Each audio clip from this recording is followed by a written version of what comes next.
ইচ্ছেডানা চ্যানেলে সকলকে স্বাগত। আজ পরিবেশন করব প্রখ্যাত সাহিত্যিক হেমেন্দ্র কুমার রায়ের একটি ভৌতিক কাহিনী, ভৌতিক চক্রান্ত। গল্প পাঠে এবং বিভিন্ন চরিত্র চিত্রণে আমি মৌসুমী। শিল্পী প্রমোদ রায়ের নাম অনেকের কাছে সুপরিচিত। আমি উদীয়মান চিত্রকর ও ভাস্কর প্রমোদ রায়ের কথা বলছি। ছবি আঁকায় এবং মূর্তি গড়ায় তাঁর সমান খ্যাতি। সে বাস করত নিমচাঁদ মল্লিক স্ট্রিটের একখানা ভাড়া বাড়িতে। স্ত্রী ছাড়া তার পরিবারে আর কোনো লোক নেই। বাড়িখানা ছোট হলেও তার কোনো অসুবিধে হতো না। নিচের তলায় তার কারুকক্ষ বা স্টুডিও। তার দিনগুলি কেটে যাচ্ছিল দিব্যি নির্ভাবনায়, কিন্তু হঠাৎ হলো এক মুশকিল। বিনা মেঘে বজ্রাঘাতের মতো এক নোটিশ এসে হাজির। এ বাড়ি ছেড়ে তাকে উঠে যেতে হবে। কলকাতায় তখন ভাড়া বাড়ির একান্ত অভাব। পাড়ায় পাড়ায় উদ্বাস্তুদের ভিড়। মোটা টাকা সেলামি এবং দ্বিগুণ চতুর্গুণ ভাড়া দিতে চাইলেও খালি বাড়ি পাওয়া ভার হয়ে উঠেছিল। অধিকাংশ বাড়িওয়ালাই পুরনো ভাড়াটিয়া উঠে গেলে খুশি হয়, নতুন ভাড়াটিয়া বসিয়ে বেশি লাভ করবার লোভে। প্রমোদ বাড়িওয়ালার দাবি সহজে মানতে রাজি হলো না। বাড়িওয়ালা নালিশ করল, মামলা হলো এবং মামলায় হেরে গেল প্রমোদই। বাড়ি ছাড়বার জন্য সে সময় পেল মাত্র 1 মাস। ইতিমধ্যে ঘটতে লাগলো অদ্ভুত সব কাণ্ড। প্রমোদের ঠিক পাশের বাড়িতে থাকত নরহরি দাস। মফস্বলের লোক, কলকাতায় বাস করত ব্যবসা সূত্রে। মাঝখানে একটা পাঁচিল টপকালে তাদের বাড়ির ছাদ থেকে অনায়াসে প্রমোদদের বাড়ির ছাদের উপরে এসে পড়া যেত। নরহরির চেহারাখানি ছিল আদর্শ গদিওয়ালার মতো। মোটা সোটা বেটে কাটো কালো দেহ, চাঁদের মতো গোলাকার মুখমণ্ডল, সাজগোজ তথৈবচ। সে পরম বৈষ্ণব। মাথায় চৈতন্য চুটকি, কপালে ও নাসিকায় তিলক মাটির চিহ্ন এবং কণ্ঠদেশে 3 ষাঁড় তুলসীর মালা। অথচ তার অত্যন্ত দহরমহরম ছিল মহাশক্তি ভৈরব ভট্টাচার্যের সঙ্গে।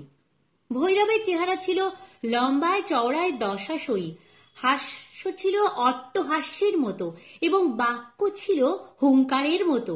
তান্ত্রিক ক্রীড়া ছিল তার নেশা এবং পেশা। মদ্য আর মাংসই ছিল তার প্রধান পানীয় ও খাদ্য। কিন্তু চেহারায় ও চরিত্রে আকাশ পাতাল তফাৎ থাকলেও ভৈরব ও নরহরি দুজনেরই নেশা ছিল এক, এবং সেটা হচ্ছে দাবা খেলা। রোজ সন্ধেবেলায় নরহরি তাম্বুল চর্বণ করতে করতে এবং ভৈরব তামাকু টানতে টানতে দাবা বোর্ডের ছকের সামনে বসে খেলায় বিভোর হয়ে থাকত।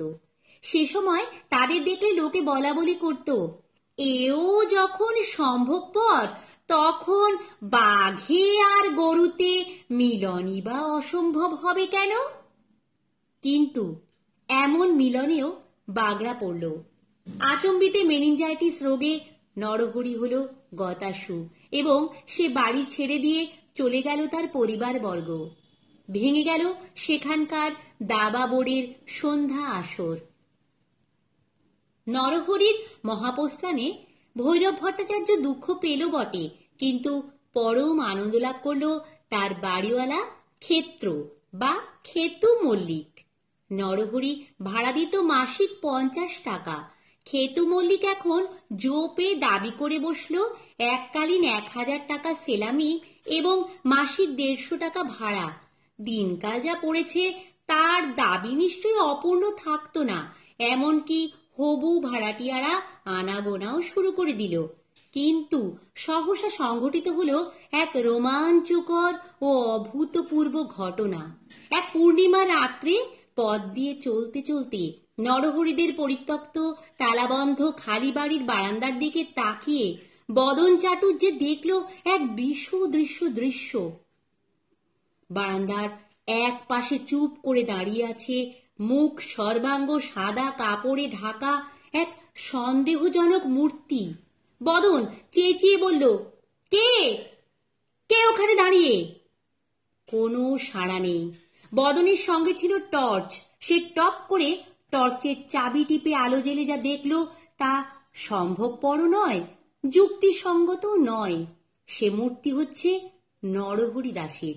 তার পেটের পিলে চমকে গেলেও নিজের চোখের ভ্রম ভেবে মদন চাটুর্যে আরো ভালো করে দেখবার চেষ্টা করল।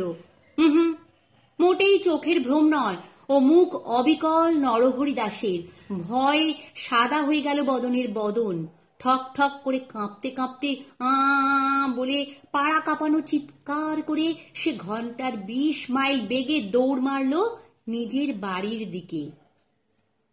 বলা বাহুল্য, খবরটা পাড়ার ঘরে ঘরে রটে যেতে দেরি হল না। খেতু মল্লিক তেলে বেগুনে জ্বলে উঠে বলল, বদনা বেটা ভাঙচি দিতে চায়। নরহরি ছিলেন পরম বৈষ্ণব মানুষ। তিনি এখন গোলকধামে বসে মনের সুখে বিশ্রাম করছেন। কোন দুঃখে আবার এই ছাই পৃথিবীতে ফিরে আসবেন? কিন্তু নরহরি যে এখনো সশরীরে বিরাজ করছে তার ওই ভাড়া বাড়িতেই, পাড়ার আরো কেউ কেউ তারও অকাট্য চাক্ষুষ প্রমাণ পেল। তবে দিনের বেলায় তাকে দেখা যায় না, এবং দিনের বেলায় তাকে দেখবার আশাও কেউ করে না। ফলে দাঁড়ালো এই, প্রথমত নরহরির বাড়ির সম্মুখ দিয়ে লোকে রাত্রে পথ চলাই ছেড়ে দিল। দ্বিতীয়ত হবু ভাড়াটিয়ারা খেতু মল্লিককে একেবারেই বয়কট করল। বিনা ভাড়াতেও নরহরির বাড়িতে বাস করবার মতো লোকও আর পাওয়া যাবে বলে মনে হয় না। অবস্থা যখন এই রকম, ঠিক সেই সময় তান্ত্রিক ভট্টাচার্য এসে বাসনা প্রকাশ করল, খেতুবাবু, নরহরিদের বাড়িখানা আমি ভাড়া নিতে চাই। নিজের কানকেও বিশ্বাস করতে না পেরে খেতু মল্লিক বলল, তাই নাকি? খেতুবাবু, আমি হচ্ছি তন্ত্রসিদ্ধ মানুষ। বৈষ্ণবের প্রেতাত্মা আমাকে দেখলেই ভয়ে পিছটান দেবার পথ পাবে না। খেতু মল্লিক তাড়াতাড়ি বলল, ঠিক বলেছ ভট্টাচার্য, তোমার সঙ্গে আমিও একমত। কিন্তু আমি হচ্ছে গরিব, মাসে 30 টাকার বেশি ভাড়া দেবার শক্তি আমার নেই। বেশ, তাই সই। নরহরির বাড়িতে এসে জাঁকিয়ে বসল ভৈরব ভট্টাচার্য। সত্য সত্যই মনে মনে তার দৃঢ় বিশ্বাস ছিল বৈষ্ণবের প্রেতাত্মা কিছুতেই শাক্তের নিকটবর্তী হবার সাহস প্রকাশ করতে পারবে না। যখন প্রথম 2 রাত্রির মধ্যে নরহরির চৈতন্য চুটকি পর্যন্ত দেখা গেল না, ভৈরব তখন পাড়ায় পাড়ায় গিয়ে তন্ত্রের অপূর্ব মহিমা সম্বন্ধে জোর গলায় বক্তৃতা দিয়ে বেড়াতে লাগল। তারপরই এলো অমাবস্যা রাত্রি। দোতলার একটি ঘরে পূজার উপকরণ নিয়ে আসন আসীন হল ভৈরব ভট্টাচার্য। নরহরির ভয় পথ নির্জন, কোথাও টু শব্দটি পর্যন্ত শোনা যায় না। বাইরে ঘুটঘুটে অন্ধকার রাত, ঘরের ভিতরে জ্বলছে একটা হ্যারিকেন লণ্ঠনের টিমটিমে আলো। ভৈরব এক মনে 2 চক্ষু বুজে মন্ত্র জপ করছিল।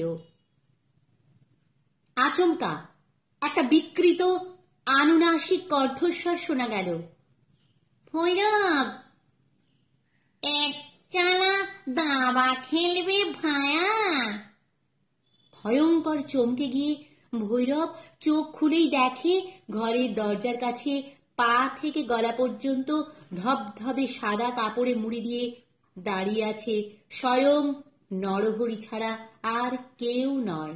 ভৈরবী সবচেয়ে বেশি চিন্ত নরহরিকে, তার চোখের ভ্রম হবার জো নেই।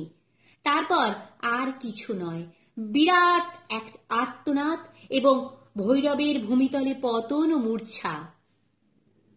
খেতু মল্লিক হতাশভাবে স্থির করল ওই ভুতুরে বাড়িখানা ভেঙে ফেলে একেবারে নতুন বাড়ি তৈরি করবে।